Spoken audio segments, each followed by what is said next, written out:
게 있거든요. 밤에 이때 들어가는데. 필요한 게 뭐냐면 이거예요. 어, 띠딕, 띠딕, 띠딕. 이게 뭐냐면 대화체야. 대화체. 대화체. 아니 지금 뭐야, 돈을 갚아 막 이러고.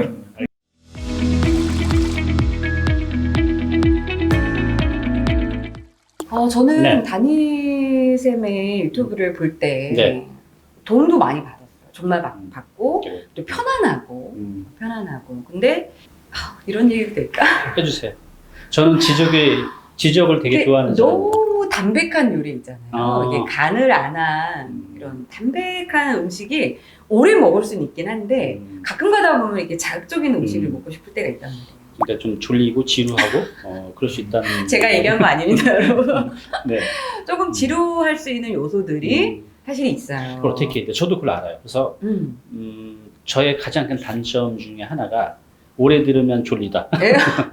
그래서 이제 뭔가 이렇게 이제 하이톤이나 액션이나 이런 게 있어야 되는데 그게 잘 안 되더라고요. 네.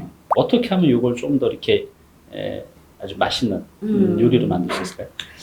저는 세 가지라고 보는데요. 하나는 다니쌤이 이 컨텐츠를 하면서 그리고 이 사람을 만나면서 나는 이 마인드 세팅인데 나는 되게 즐거워라는 마음이 있어야 돼요. 즐거워. 나는 이분하고 만나서 너무 즐겁고 와, 이런 컨텐츠 그리고 이런 고급 정보를 너무 감사하다. 너무 그렇죠. 즐겁다. 네, 감사하고 행복하고 그러니까 이제 긍정적인 어떤 감정은 타인에게 영향을 주니까. 그래서 내가 이 유튜브를 통해서 컨텐츠만 전달을 한다라고 하는 거랑 정말 우리가 눈치채지 못하게 말해라라는 게 있거든요.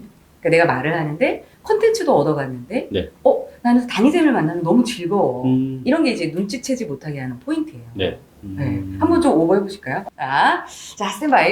네. 제 원래 톤으로 한번 해보고. 먼저. 네, 안녕하세요. 오늘 라운제나 대표님을 만나러 왔습니다. 이게 이제 제 톤이고요. 안녕하세요. 오늘 제가 라운제나 대표님을 만나러 왔습니다. 반갑습니다. 반갑습니다. 어색한데요? 이 정도 텐션. 그러니까 텐션을 한 2레벨 정도 올려야 되죠. 그렇죠. 그러니까 매일은 아니지만 좀 중간중간에 뭐 이런 영상들이 있으면 너무 좋겠죠? 정말 중요한 것 같아요. 여기 인터뷰 하시는 분도 제가 그렇게 하면 더 기분 좋아하실 것 같고 또 이 감정은 전염이 되잖아요. 보시는 시청자분들도 또 한 템포 올라가실 것 같고 제가 너무 밋밋하고 좀 이렇게 다운돼 있는 느낌? 그래서 이것을 그나마 이것도요 정말 많이 올린 거예요. 예전 이거보다 더 바닥이었어요. 근데 아마 그런 느낌을 구독자분들이 좋아하실 거예요. 그러니까 사실 우리가 이제 유튜브를 볼 때는 되게 텐션이 업돼 있는 상태에서 보는 건 아니잖아요. 그러니까 뭔가 좀 이렇게 혼자 있거나 이렇게 좀 고독하거나 아니면 조금 이렇게 뭔가 날 채우고 싶을 때 부족함이 있을 때 보기 때문에 다니쌤의 그런 목소리나 이런 어떤 텐션들이 더 편안하게 다가섰을 거예요. 근데 처음에는 그렇게 시작을 하더라도 점차 다른 사람들의 텐션을 올라가게 만드는 거는 전 다니쌤의 큰 몫이자 책임이라고 저는 생각을 하거든요. 알겠습니다. 그럼 요 한 10분, 20분 동안의 방송 시간을 처음부터 이렇게 텐션 올리면서 하는 건가요? 처음부터 올리기보다는 처음에는 그냥 편안하게 하시고 인터뷰를 하시면서 이제 내 자신의 시동을 거는 거죠. 시동을 걸고. 그래서 어머, 이것도 너무 재밌는데? 저도 너무 재밌는데? 속도를 계속 올리나요? 그렇죠. 그래서 클라이막스를 찍고 이제 마지막에 탁 내려놓고 자, 감사했다. 끝나는 거죠. 이 정도는 어떨까요? 올렸다가 조금 차분했다가 올렸다가 차분했다가 아니면 이제 그거는 뭐 연말은 계속 근데 그렇게 하실 수 있겠어요? 안 되죠. 한 10년 뒤에 제가 의식적으로 텐션을 좀 올리는 노력을 이제 나 해야 너무 되나요? 즐거워. 행복해. 그러니까 마인드 세팅. 그게 너무 필요할 것 즐겁다. 같고요. 이렇게 나오셔서 너무 감사하다. 오늘 즐겁다라는 이 감정 상태로 이제 시작하면 되겠네요. 너무 진지하다는 거죠. 그래서 이제 삶의 우여곡절과 또 여러 가지 이제 힘들었던 부분들을 전달하실 때는 그런 게 맞는데 그 외에 전문성 있는 컨텐츠라든가 뭐 브이로그라든가 이런 거는 조금 더 밝게 찍으셔도 저는 좀 알겠습니다. 제가 아는 가장 큰 단점 또 고치고 싶은 거였는데 그걸 딱 집어주셔서 저만 그렇게 생각하는 줄 알았는데 이렇게 전문가가 또 이렇게 지적을 해주시니까는 반드시 고쳐야겠네요. 이제 다니쌤이 고쳐야 하는 것들 두 번째는 좀 유머가 부족하다. 맞아요. 너무 제가 가장 또 두 번째로 고치고 싶은 게 네. 제가 항상 하는 말이 있어요. 나도 좀 유머 감각이 있었으면 좋겠다. 네. 유머 코드. 네. 그게 없다 보니까는 그런 걸 갖고 계신 분들이 너무나 부러워요. 네. 근데 이게 어떻게 키우죠? 이 유머 코드를? 그러니까 유머라고 해서 네. 뭐 굉장히 웃긴 말을 해야 웃길 수 있다라고 생각하는 분들 굉장히 많더라고요. 네. 그러니까 아닌가요? 뭐 예를 들어서 뭐 우리나라에서 가장 역사가 깊은 카드 회사 어딘지 아세요? 카드 회사가 뭐죠? 많잖아요. BC? 맞아요. 기원전. 김원준 BC. 진짜. 저는 그런 의미가 유머도 아니고. 없고 유머의 반응도 진짜. 아니 이런 거는 맞추지 말아야. 그렇군요. 알아도 모른 척을 해주는 센스가. 그러니까 저는- 이런 게 좀 부족하신 거죠. 저는 이번에 그 BC가 기빠지네요. 기원전 BC 그런 개념이 아니라 네. 그냥 BC 카드가 우리 가장 아버지가 오래돼서. 써서 근데 그게 그 BC가 그 BC가 아니네요. 그래서 네, 말하는데. 기원전 카드. 갑자기 의욕이 상실이 되고. 근데 이런 걸 얘기해야 유머가 만들어진다라고 생각하는 분도 굉장히 많더라고요. 근데 그렇지 아직 않아요. 그러면 어떻게 하면 유머를 이렇게 말을 할 수 있냐라고 하는 걸 제가 말씀드리면, 네. 다니쌤이 라이브 북토크 한 영상이 있어요. 네. 이제 그 영상에서 보면 성공한 사람들이 아침에 아침을 여는 방법이 있다라고 네.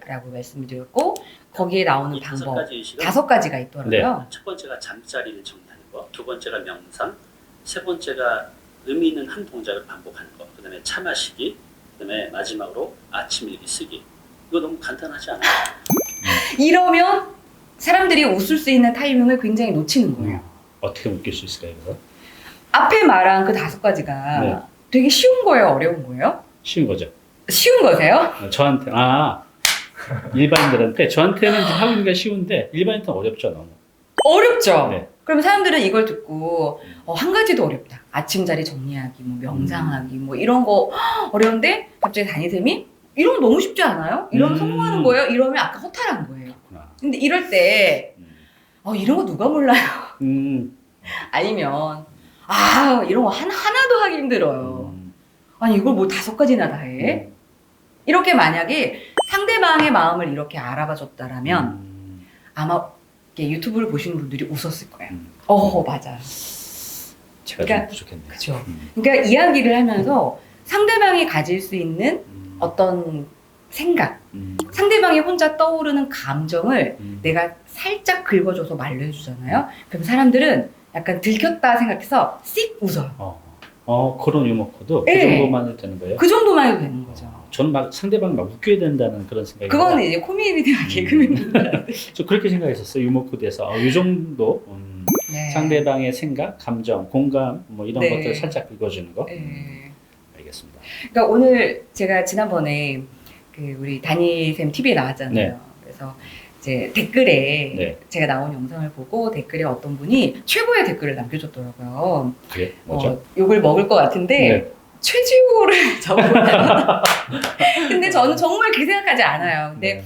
저 헤어랑 메이크업 해주시는 선생님한테 네. 또 그 얘기를 해주면 되게 기분 좋아하실 것 같더라고요. 그래서 제가 이제 헤어 메이크업 해주시는 분에게 네. 내가 그날 날 너무 예쁘게 너무 감사하게 만들어주셔가지고 네. 내가 최지호라는 댓글을 봤다. 그러면서 고마워요. 그랬어요. 그래서 네. 오늘도 그렇게 해줘. 막 네. 이렇게 했는데 그분이 하는 말이 네. 직원한테 시켰죠. 그래서 제가 그거 듣고 웃었을까 안 웃었을까? 웃었겠죠. 웃었죠. 네. 근데 또 제가 그걸 듣고 아니야 이러면 재미없죠. 어떻게 그걸 알았어? 그렇게 받는 게 참 중요하네요. 넉살이죠. 저 같으면 아니야. 10명한테 시켰는데 한 명만 올리더라. 막 이렇게 하는 것들 있잖아요. 그러니까 이런 그렇죠. 것들을 평상시에 생활하시면서 순발력이 좀 필요할 것 같은데요. 그렇죠. 그 순간적으로 넉살. 멘트. 네. 그런 책이 있어요? 배워야 될 것 같은데. 근데 이런 유머나 넉살이요. 좀 텐션이 업돼 있어야 돼요. 내가 좀 진지하지 않고 속박당하지 않고 어떤 틀에 날 맞추려고 하는 게 아니라 나 너무 즐거울 것 같고 오늘 어떤 재미난 일이 있을까 이런 어떤 재미있는 열린 마음이 유머를 만들어내고 역사를 만들어내죠. 뭐 배움이 아니라 내 감정, 내 마인드 텐션에 올라가 세팅이 있으면 제일 중요해요. 어느 상황이 오면 그렇게 그럼요. 대응이 되나 봐요. 그러니까 스피치라는 게 우리가 영어랑 중국어랑 이렇게 단어를 배워야 되는 게 아니잖아요. 이제 그런 것들은 뭐 단어나 어휘를 배워야 되지만 스피치 우리나라 말은요. 내가 이미 잘할 수 있는 유전자들을 다 갖고 있어요. 근데 내가 자신감이 없어서 네. 내가 텐션이 업되지 않아서 긴장해서 두려워서 불안해서 하지 못하는 요소가 있기 때문에 그런 마인드 세팅만 잘하셔도요 훨씬 더 자유롭게 말할 수 있어요. 오늘 정말 중요한 거 알았어요. 그 네. 유머라는 건 전 그동안 아재 개그를 하루에 하나씩 할까? 막 이렇게 생각하는데 그런 거 말고 상대방의 이제 생각, 네. 그때 그 감정 상태를 살짝 건드려 주는 것만으로도 네. 사람들한테 살짝 미소 지을 수 있게 해주는 거. 네. 근데 그걸 하려면 내 자체도 방송 전에 네. 마인드셋, 약간 그렇죠. 텐션을 딱 올려놓고 난 오늘 즐겁다. 이래야 이제 그런 순발력이 있는 그런 네. 유머 코드가 나오는 것 같아요. 네. 한번 시도해 보겠습니다. 좋습니다. 너무 좋은데? 자, 그리고 세 번째는요. 네. 이날 라이브 북토크가 처음이셨죠? 네. 너무 난생- 잘하셨어요. 난생 네. 처음이에요. 네, 잘하셨는데 저는 스피치 전문가로서 음.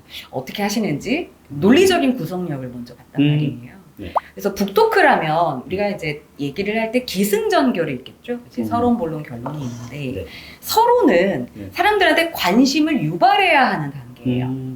그래서 내가 읽은 책 가운데 좋은 책이 있어. 이 책을 전해줄게. 이게 아니라 네. 이 책이 여러분한테 굉장히 필요할 거예요. 음. 이 책으로 나는 너무나 큰 도움을 받았어요. 이 책은 정말 엄청난 책이에요. 홈쇼핑 같은데? 확 듣고 싶은데? 사고 싶은데? 네. 그래서 이 책을 왜 내가 선정을 했고 이 책을 통해서 여러분이 얻을 수 있는 게 무엇이에요? 라는 것을 오프닝에 얘기를 해줬어야 돼요. 그걸 빼먹. 그죠? 책 제목, 책의 간단한 내용, 내가 보고 느낀 점, 그리고 이 책을 쓴 작가의 그 연사의 공신력이라고 하죠. 이 책을 쓴 저자의 공신력. 알겠습니다. 제가 이제 다음 주도 하는데 네. 말씀드린 이 부분 딱 바로 이런 정리시키게. 부분을 하셔야 돼요. 네, 알겠습니다. 그리고 내가 이걸 통해서 얻은 것들이 이런 것이 있어서 오늘 내가 이 책을 소개해드리고자 한다까지가 서론인 거죠. 알겠습니다. 네. 그런 다음에 본론으로 들어가서 네. 내가 말할 책의 내용을 얘기해 주셨잖아요. 네. 근데 아마추어는 풀고요. 네. 프로는 묶어요. 그게 무슨 말이죠? 아마추어는 그냥 쫙 펼쳐서 얘기해요. 근데 프로는 딱딱 이거를 이렇게 종류별로 내가 말하고자 하는 내용을 이렇게 묶는단 말이에요. 폴더를 만든단 말이에요. 네. 그래서 나는 이 책에 이 세 가지 키워드가 참 좋았어. 아니면 나는 이 책에 이런 문장이 난 되게 좋았어. 그리고 이 책은 이런 세 가지를 나타내는 책이야. 아니면 난 이 책을 통해서 이 세 가지를 느꼈어라고 이 책을 압축하는 게 되게 중요하죠. 그래서 좀 이렇게 묶어서 그죠? 그냥 나열하지 말고. 예, 그러니까 만약에 성공한 사람이 아침 뭐 이런 관련된 책이다 그러면 첫째 뭐였다. 이 책의 전체적인 줄거리가. 네. 둘째 뭐였다. 그다음에 셋째 뭐였다. 그래서 책에 있는 내용을 읽어주셨잖아요. 네. 평상시에는 모르는데 읽으실 때 발음이 엄청 세더라고요. 그래서 이 책이라는 거는 이제 정확한 컨텐츠, 글자, 어휘가 있기 때문에 네. 내가 이 목소리를 어떻게 내느냐를 좀 더 집중해서 하셔야 돼요. 자, 일단은 내가 첫째, 둘째, 셋째로 했단 말이에요. 네. 근데 다니쌤에게 좀 부족했던 것들이 네. 뭐였냐면 사례였어요. 사례. 그러니까 책에 이런 내용이 있으면 이 내용에 맞는 나의 경험담, 누구의 어떤 경험담 이런 사례를 이제 덧붙여서 얘기해야 훨씬 더 사람들이 맞아 나도 실생활에서 그런 일이 있었지 맞아 저래서야 저럴 때 도움이 되는구나 이렇게 알 수가 있거든요. 알겠습니다. 그래서 사례를 조금 더 많이 섞어서 얘기하시면 되는데 또 하나는 사례를 얘기하실 경우도 있어요. 네. 있는데 재미가 없어요. 제가 좀 재미가 없어요. 네, 표현력. 표현력. 맛깔나게 얘기하는 무언가가 없어요. 그러니까 그게 어떤 에피소드였냐면 제가 다니쌤 에피소드 가운데 다니쌤이 이렇게 사채업자 네. 쫓겼던 네. 그 얘기에서 한 달 안에 가져오지 않으면 목을 따겠다 막 이런 거 있잖아요. 손을 자르겠다. 이런 거. 네. 그걸 좀 더 리얼하게. 너무 밋밋하게 얘기해. 그러니까 말씀하실 때 손을 자르겠다 없었거든요. 그러니까 물론 이게 과격한 거여서 근데 이거를 제가 손을 막 제 손을 자른다는 거예요. 이러면 그러겠지만 제 손을 자른다는 거 이 정도는 할 수 있거든요. 그러니까 우리가 해악이라고 하죠. 네. 마당놀이. 마당놀이가 이렇게 하회탈 쓰고 이렇게 막 마당놀이 할 때 되게 슬픈 내용이지만 웃잖아요. 어쩌면 이렇게 구전동화 하듯이 아이들한테 맞아요. 그런 느낌으로 좀 더 예. 이렇게 머릿속에 그려지게. 네. 한번 그때 이야기를 다시 한번 해볼까요? 내가 사채업자한테. 그래서 약간 이런 일이 있었어요. 사채업자한테 잡힌 거예요. 끌려와가지고 아니 어떡하지? 내가 이거 좀 돈 좀 벌어야 되는데. 알겠습니다. 네, 한번. 제가 그때 어떻게 했냐면 이렇게 했던 것 같아요. 제가 그때 빚을 많이 지고 사채업자한테 쫓겼었는데요. 그 사람들이 무서운 사람들이었어요. 그래서 잡혀갔는데 돈을 갚지 않으면 손을 자른다는 거예요. 이런 톤으로 아마 했을 거예요. 맞아. 근데 조금만 좀 더. 텐션 높여볼게요. 제가 그때 너무 힘들 때가 있었거든요. 네. 빚을 근데 감정이입하고 정말 그때를 딱 생각하면서. 그때를 하면서. 생각하면서. 네, 그때를 좀 생각하면서 네. 그때 너무 막 이렇게 꾸미려고 한 게 아니라 정말 그때 힘들었던 거를 내가 얘기를 해주고 그때 내가 이렇게 해가지고 정말 나는 이겨냈어. 아 근데 정말 그때 그게 없었으면 어떻게 할 뻔했어. 막 이런 거 있잖아요. 네. 그때를 회상하면서. 잠깐 그때 15년 전 네, 15년 전 그때. 아, 생각하기 싫은 그때. 눈물이 납니다. 지금 생각하니까. 우리 오셔도 돼요. 제가 그때요 사채라는 돈을 빌렸었는데 사채요? 예, 제가 빌려갔는데 저는 그냥 돈 빌려주면 된지 알았는데 저도 몸이 좀 이렇게 좀 있잖아요. 딱 봐도 그냥 깍두기예요. 근데 저 돈을 빌렸으면 될까 말까 그때 순간적으로 생각을 많이 했어요. 굉장히 무섭게 생겼거든요. 근데 당장 제가 또 너무 필요하니까 네, 그 무서운 거 알면서도 그냥 빌렸죠. 근데 제가 돈을 못 갚았어요. 근데 그분들이 저를 찾으러 왔어요. 그냥 딱 왔는데, 그 사람들의 그 느끼는 게 있거든요. 밤에 이때 들어갔는데, 필요한 게 뭐냐면 이거예요. 어, 띠딕, 띠딕, 띠딕 이게 뭐냐면 대화체요. 대화체. 대화체. 아니 지금 뭐야 돈을 갚아 막 이러고. 알겠습니다. 이러면 편집해줘. 잘하시는데 원래 성격 아니세요? 그래. 그래서 이제 우선 다시 해볼게요. 딱 문을 열고 들어오는데 제가 그때 그 옥당방에 잠깐 살 때가 있었어요. 숨어서 살았는데 어떻게 찾아온 거예요, 그들이. 생각해보세요. 저는 절 전혀 못 찾을 거라고 생각했는데 세 명이 딱 문을 열면서 딱 들어오는데 문도 요만해요. 이게 꽉 찬 거죠. 그때는 진짜 호흡이 제대로 안 쉬어지더라고요. 그때 그 무섭게 생긴 사람이 저한테 목소리도 크게 안 해요. 야 임마 나와봐. 딱 그러는데 그때 막 죽을 것 같았어요. 그래서 이제 순간적으로 그때 내가 오늘 살 수 있을까? 이런 생각이 들었어요. 살면서 우리가 오늘 죽을까? 죽을 수 있을까 생각 안 하잖아요. 근데 그때는 오늘 죽을 수가 있겠다. 라는 생각이 들었고, 그때 이제 제가 도망갈 수도 있잖아요. 근데 이때부터 여기부터는 사족, 쳐져요. 네, 빨리 이야기가 진행이 돼야죠. 알겠습니다. 네, 사람들이 시간이 없다고요. 네. 그 잡혀가는 과정에 도망갈 수도 있었는데, 그런 용기도 안 생기는, 그들이 이제 그러는 거예요. 저한테. 오늘 손 잘릴래, 내일까지 돈 구해올래. 일단 살아야 되니까 내일까지 구해오겠습니다. 그때는 그냥 뭐 생각할 틈이 없어요. 이것도 그래요. 네, 내일까지. 이거 연기가 필요한 건데, 저 연기학원 다녀야 될 것 같은데요? 한번 해보세요. 또 이런 게 아니면 언제예요? 이제 건달이라고 할게요. 할게요. 네, 손 자를래? 내가 돈 가져올래? 한 번만 살려주시면요. 제가 내일까지 꼭 구해오겠습니다. 요 정도. 너무 감정이 안 실렸네. 그래서 제가 지금 이제 말씀하신 이 부분, 구전종합처럼 정말 듣는 사람이 그때 상황이 딱 떠오를 수 있게. 정도로. 그러니까 스토리텔링이라는 게 이야기를 전달하는 건데 우리가 사실은 연상 효과가 없어요. 그러니까 예를 들어 김밥이다. 그러면 우리가 그냥 김밥 딱 그냥 하나 이미지 떠올리잖아요. 근데 어렸을 적에 집이 가난해서 정말 김에다가 밥만 말아가지고 갔던 그 김밥 그거를 몰래 친구들 몰래 산속에 후미진 곳에 들어가서 먹던 그 김밥의 맛은 지금도 잊을 수가 없다. 어때요? 연상이 되죠. 네. 그러니까 스토리로 얘기하면 사람들이 이 상상의 나래를 펼치거든요. 그러니까 사실은 잘 연상이 안 되지만 스토리로 하면 사람들이 연상이 되죠. 잘 연상되고 잘 그려진다. 네, 그래서 그러니까, 스토리를 얘기할 때 대화체를 넣어주면 대화체로. 훨씬 더 실감나는. 일종의 직접 화법이라고 해야 할까요? 그렇죠. 네. 이제 우리가 그 영화에서 이 주인공하고 이렇게 얘기하듯이 그걸 내가 그대로 해줘야 되는 거네요. 맞아요. 알겠습니다. 한번 시도해 보겠습니다. 네. 근데 이게 제가 알면서도 쑥스러워서 못했는데 용기를 좀 내서 한번 해보겠습니다. 우리 네. 시청자분들을 위해서. 네, 좋습니다. 네.